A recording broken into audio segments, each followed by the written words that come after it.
मेरी बेटी कितनी प्यारी है। भगवान सबको सृष्टि जैसी बेटी दे। सृष्टि धीरे धीरे बड़ी होती है। एक दिन सृष्टि की सहेली कहती है, तू दिखने में कितनी अजीब सी है, लेकिन मैं जानती हूँ हम सब में सबसे अच्छी शादी तो तेरी ही होगी। तेरे पापा अमीर जो हैं। और बता नहीं सकते यार, दहेज तो हर कोई देता है, ये क्या ज्यादा ले जाएगी अपने पति के लिए? अरे बड़े शहर में कोठी है इसके पापा की। अरे पापा की है ना, कौन सी इसकी है? इसकी होती तब तो कोई भी लड़का इससे शादी कर लेता। अरे पापा की मतलब पापा की है तो मेरी ही है ना? किसने कहा? अब तेरी तो तब होगी ना जब तेरा भाई ना हो। वैसे भी शादी के बाद सारी प्रॉपर्टी भाई के नाम होती है।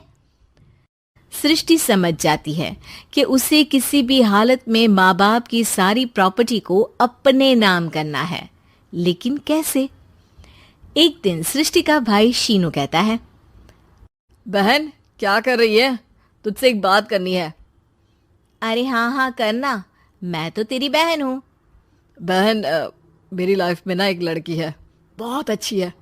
मैं सोच रहा हूँ माँ और पापा से बात करूँ शादी के लिए। सृष्टि को समझ में आ जाता है कि भाई की शादी होते ही भाभी उसे एक दिन भी घर में बर्दाश्त नहीं करेगी। क्या बात है भाई, बताना कौन है वो? यार वो बहुत अच्छी लड़की है, पढ़ी लिखी है, मेरे साथ जॉब भी करती है। बस एक प्रॉब्लम है। प्रॉब्लम? क्या प्रॉब्लम है भाई? यार वो शादीशुदा है, लेकिन उसके पति ने उसे सिर्फ इसलिए छोड़ दिया क्योंकि उसके माँ बाप दहेज नहीं दे पाए।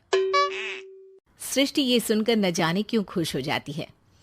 अरे भाई तो क्या हुआ, लड़की तुझे तो पसंद है ना? शीनू को लगता है कि बहन उसे समझ रही है। वो इस बात से अनजान होता है कि उसकी बहन की मंशा पूरा घर हड़पने की है। सृष्टि अपनी माँ से कहती है, मम्मी मुझे तो बहुत चिंता है। पता है शीनू क्या कर रहा है? अरे क्या कर रहा है?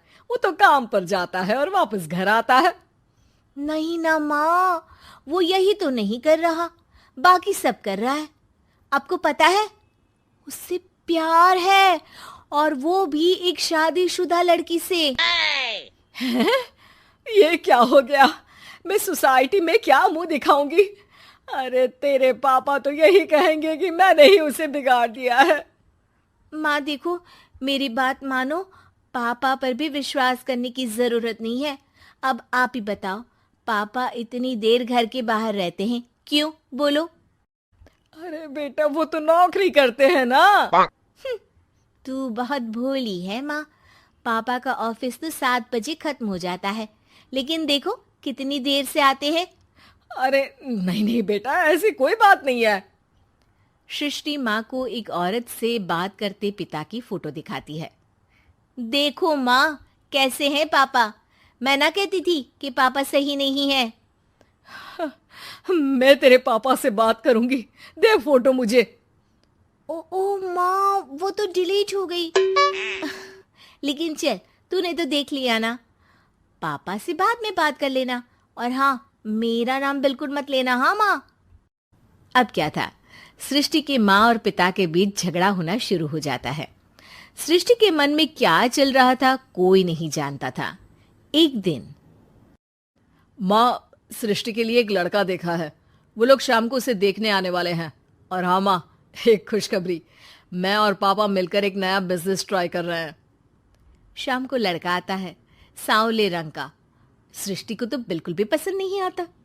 लड़की की माँ कहती है, लड़की का चेहरा तो कोई खास नहीं, लेकिन अगर मेरे बेटे को आप लोग सेटल कर दें तो मैं उसकी शादी आपकी बेटी से करवा दूं। सृष्टि को लड़का बिल्कुल पसंद नहीं था। उसे भाई पर गुस्सा आ जाता है। लड़के वालों के जाने के बाद कहती है, माँ देखा शीनू मेरे लिए कैसा लड़का लेकर आया, न दिखाने लायक न सुनने लायक, सेटल भी नहीं, वो भी हम करे। अरे माँ मैं जानती हूँ ये मेरी शादी किसी भी घर में क्यों करवाना चाहता है। अरे कैसी बात कर रही है बहन? तूने तो देखा ना, लड़के को मैंने ही मना कर दिया तुझसे शादी के लिए। जिसने लड़का बताया था उसने उसकी बहुत तारीफ की थी। बात आई गई हो जाती है, लेकिन सृष्टि का मन शांत नहीं होता।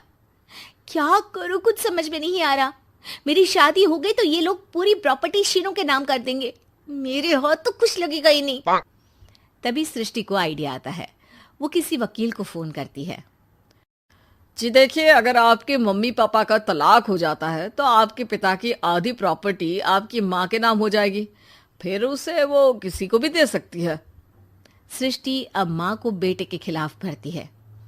माँ, शीनू पर नजर रखा करो, वो जिस लड़की के प्यार में है ना वो शादीशुदा है। यहाँ आएगी, सारा पैसा रुपया जमीन जायदाद सब हड़प लेगी। पापा का भी हाल तुमसे छुपा नहीं है। ऐसा ना हो कि मैं और आप एक दिन सड़क पर भीख मांगे। हे भगवान, मैं तो जीते जी मर जाऊंगी अगर ऐसा हो गया तो। ऐसा हो गया नहीं माँ, ऐसा ही होगा। अभी समय है, आगे का सोच लो। मैं तो कहती हूँ पापा से आधी प्रॉपर्टी लेकर अलग हो जाओ। पापा की आधी प्रॉपर्टी भी हम लोगों को अगर मिल जाती है ना तो अगले 7 जन्म सफल समझो। बेचारी माँ बेटी के कहने पर पति से तलाक लेकर अलग हो जाती है। सृष्टि अब पैसों से गाड़ी और अपने दूसरे महंगे शौक पूरे करने लगी। उसके दोस्त भी उसके पैसे इस्तेमाल करते। सृष्टि, कल तुम कहाँ थी? मैं सारा दिन घर पर अकेली थी। तो मैं क्या करूं? मैंने ठेका तो नहीं लिया है ना तुम्हें संभालने का। माँ को सृष्टि से ये उम्मीद नहीं थी। वो बैठकर रोने लगती है। वहीं उसका पति यानी कि सृष्टि के पिता आ जाते हैं। मैं जानता था कि तुम्हारा यही हाल होगा, तो आपने मुझे रोका क्यों नहीं? मैं रोकता तो तुम रुकती क्या? सृष्टि के कहने पर तुमने मुझ पर अपने बेटे पर शक किया, लेकिन तुम ये भूल गई कि कैसे हम दोनों ने मिलकर जीवन में इतना सब खड़ा किया। माँ पति के गले लग जाती है। मुझे माफ कर दीजिए, मैंने आपकी कमाई का एक बड़ा हिस्सा गवा दिया। कोई बात नहीं, तुम साथ हो तो मैं ऐसी 7 प्रॉपर्टी खड़ी कर दूंगा। तभी वहां सृष्टि आ जाती है रोते हुए। माँ, मयंक ने मुझे छोड़ दिया। वो बोल रहा था जब तक मेरे पास पैसे थे तब तक ही वो मेरे साथ था। पापा, माँ, मुझे माफ कर दीजिए।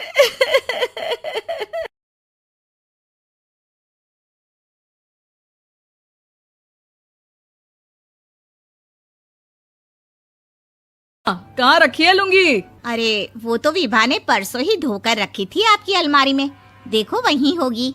वो ना मैंने आज धो दी, मुझे लगा कि गंदी हो गई होगी। अरे कैसे गंदी हो गई थी? उसे तो मैंने पहना भी नहीं। हे भगवान, इस लड़की के कपड़े धोने की आदत से परेशान हो गया हूँ मैं। जितना तो घर में राशन नहीं आता उससे कहीं ज्यादा डिटर्जेंट पाउडर का खर्चा है। इसकी शादी करवा दो, शादी। जाए अपने घर में ही करे काम, फिर चाहे घर के कपड़े धोने हो या पूरे गांव के। हाँ ठीक बोल रही हूँ, देखता हूँ मैं कोई लड़का। वो दिन भी आ जाता है जब विभा को देखने लड़के वाले आ जाते हैं। लड़की मुझे अच्छी लगी। होने वाली सास कहती है, बेटी अगर कुछ पूछना है तो पूछ लो।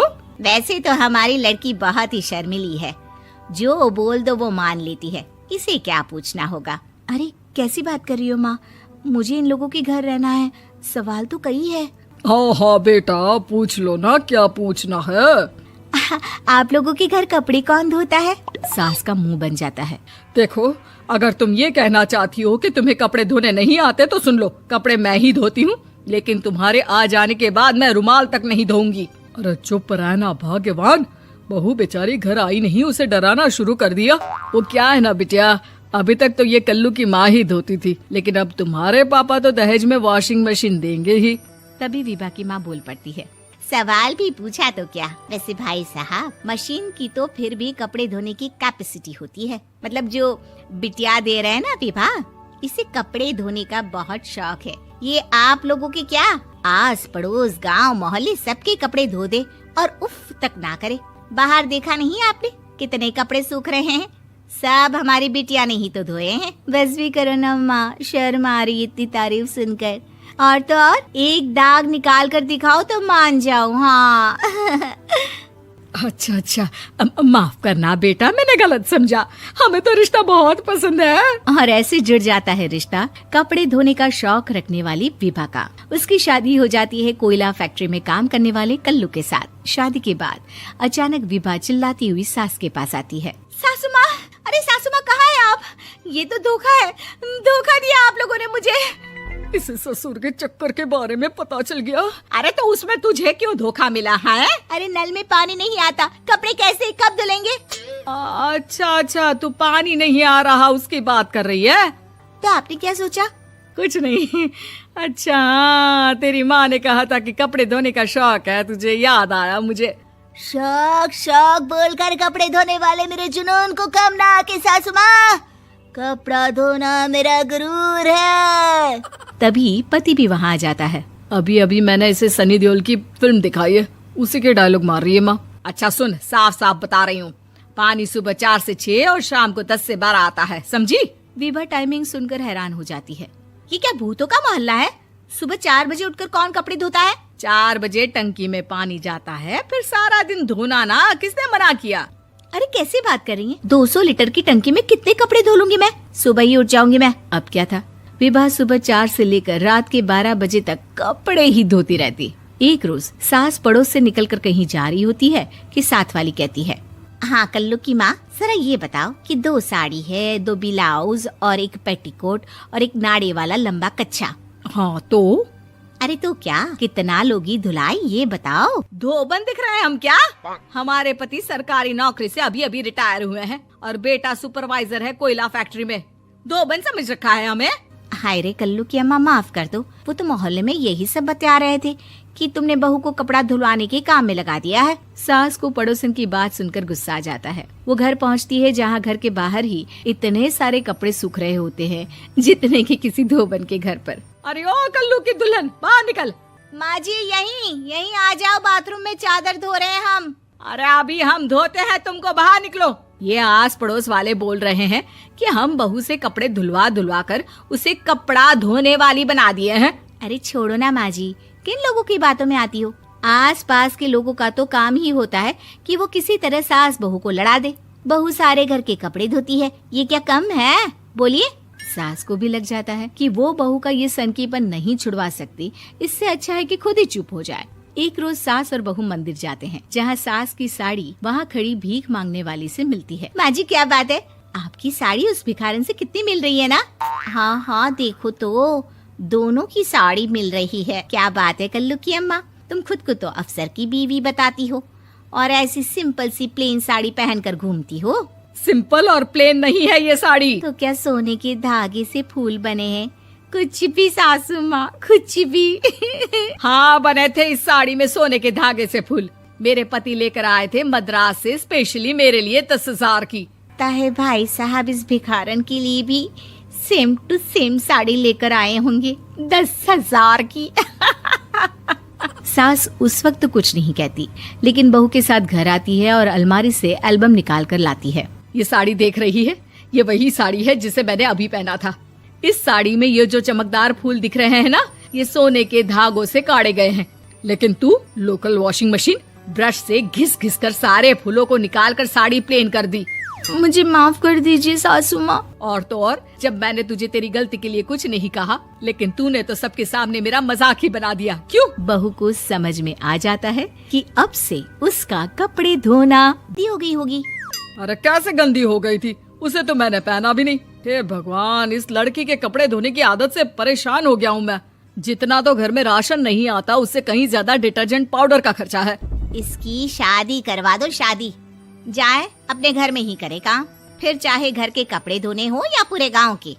हाँ ठीक बोल रही हो, देखता हूँ मैं कोई लड़का। वो दिन भी आ जाता है जब विभा को देखने लड़के वाले आ जाते हैं। लड़की मुझे अच्छी लगी। होने वाली सास कहती है, बेटी अगर कुछ पूछना है तो पूछ लो। वैसे तो हमारी लड़की बहुत ही शर्मिली है, जो बोल दो वो मान लेती है, इसे क्या पूछना होगा। अरे कैसी बात कर रही हो माँ, मुझे इन लोगों के घर रहना है, सवाल तो कई है। हाँ हाँ बेटा, पूछ लो ना, क्या पूछना है। आप लोगों के घर कपड़े कौन धोता है? सास का मुंह बन जाता है। देखो, अगर तुम ये कहना चाहती हो कि तुम्हें कपड़े धोने नहीं आते तो सुन लो, कपड़े मैं ही धोती हूँ। लेकिन तुम्हारे आ जाने के बाद मैं रुमाल तक नहीं धोऊंगी।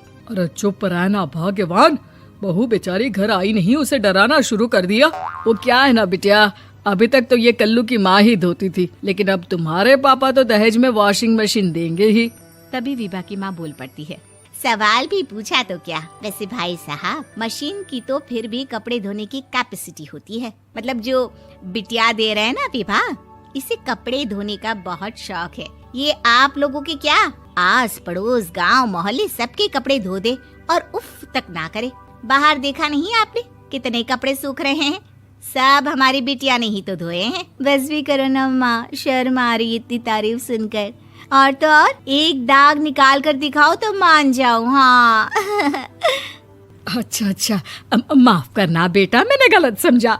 हमें तो रिश्ता बहुत पसंद है। और ऐसे जुड़ जाता है रिश्ता कपड़े धोने का शौक रखने वाली विभा का। उसकी शादी हो जाती है कोयला फैक्ट्री में काम करने वाले कल्लू के साथ। शादी के बाद अचानक विभा चिल्लाती हुई सास के पास आती है। सासू माँ, अरे सासू माँ कहाँ है आप? ये तो धोखा है, धोखा दिया आप लोगों ने मुझे। इसे ससुर के चक्कर के बारे में पता चल गया। अरे तो उसमें तुझे क्यों धोखा मिला है? अरे नल में पानी नहीं आता, कपड़े कैसे कब धुलेंगे? अच्छा, तू पानी नहीं आ रहा उसकी बात कर रही है। तो आपने क्या सोचा? कुछ नहीं। अच्छा, तेरी माँ ने कहा था कि कपड़े धोने का शौक है तुझे, याद आया मुझे। शौक बोलकर कपड़े धोने वाले मेरे जुनून को कम ना आके सासू माँ, कपड़ा धोना मेरा गुरूर है। तभी पति भी वहाँ आ जाता है। अभी मैंने इसे सनी देओल की फिल्म दिखाई है, उसी के डायलॉग मार रही है माँ। अच्छा सुन, साफ बता रही हूँ, पानी सुबह 4 से 6 और शाम को 10 से 12 आता है, समझी? विभा टाइमिंग सुनकर हैरान हो जाती है। ये क्या भूतों का मोहल्ला है? सुबह 4 बजे उठकर कौन कपड़े धोता है? 4 बजे टंकी में पानी जाता है, फिर सारा दिन धोना ना, किसने मना किया? अरे कैसे बात कर रही हैं? 200 लीटर की टंकी में कितने कपड़े धो लूंगी मैं? सुबह ही उठ जाऊंगी मैं। अब क्या था, विभा सुबह 4 से लेकर रात के 12 बजे तक कपड़े ही धोती रहती। एक रोज सास पड़ोस से निकलकर कहीं जा रही होती है कि साथ वाली कहती है, हाँ कल्लू की माँ, जरा ये बताओ कि 2 साड़ी है, 2 ब्लाउज और एक पेटीकोट और एक नाड़े वाला लंबा कच्छा।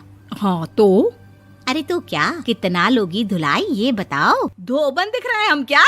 हमारे पति सरकारी नौकरी से अभी रिटायर हुए हैं और बेटा सुपरवाइजर है कोयला फैक्ट्री में। धोबन समझ रखा है हमें। हाय रे कल्लू की अम्मा, माफ कर दो, वो तो मोहल्ले में यही सब बता रहे थे कि तुमने बहू को कपड़ा धुलवाने के काम में लगा दिया है। सास को पड़ोसन की बात सुनकर गुस्सा आ जाता है। वो घर पहुंचती है जहां घर के बाहर ही इतने सारे कपड़े सूख रहे होते हैं जितने कि किसी धोबन के घर पर। अरे ओ कल्लू की दुल्हन, बाहर निकल।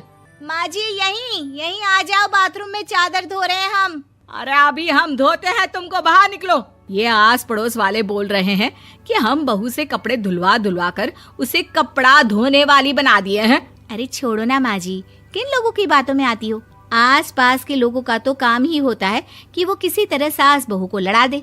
बहू सारे घर के कपड़े धोती है, ये क्या कम है? बोलिए। सास को भी लग जाता है कि वो बहू का ये सनकीपन नहीं छुड़वा सकती, इससे अच्छा है कि खुद ही चुप हो जाए। एक रोज सास और बहू मंदिर जाते हैं, जहाँ सास की साड़ी वहाँ खड़ी भीख मांगने वाली से मिलती है। माँ जी क्या बात है, आपकी साड़ी उस भिखारन से कितनी मिल रही है ना? हाँ देखो तो दोनों की साड़ी मिल रही है। क्या बात है कल्लू की अम्मा, तुम खुद को तो अफसर की बीवी बताती हो और ऐसी सिंपल सी प्लेन साड़ी पहनकर घूमती हो। सिंपल और प्लेन नहीं है ये साड़ी। तो क्या सोने के धागे से फूल बने हैं? कुछ भी सासू माँ, कुछ भी। हाँ बने थे इस साड़ी में सोने के धागे से फूल। मेरे पति लेकर आए थे मद्रास से स्पेशली मेरे लिए 10,000 की। ताहे भाई साहब इस भिखारन के लिए भी सेम टू सेम साड़ी लेकर आए होंगे 10,000 की। सास उस वक्त तो कुछ नहीं कहती, लेकिन बहू के साथ घर आती है और अलमारी से एल्बम निकाल कर लाती है। ये साड़ी देख रही है, ये वही साड़ी है जिसे मैंने अभी पहना था। इस साड़ी में ये जो चमकदार फूल दिख रहे हैं ना, ये सोने के धागों से काढ़े गए हैं। लेकिन तू लोकल वॉशिंग मशीन ब्रश से घिस कर सारे फूलों को निकाल कर साड़ी प्लेन कर दी। मुझे माफ कर दीजिए सासू माँ। और तो और, जब मैंने तुझे तेरी गलती के लिए कुछ नहीं कहा, लेकिन तूने तो सबके सामने मेरा मजाक ही बना दिया। क्यों? बहू को समझ में आ जाता है कि अब से उसका कपड़े धोना बंद।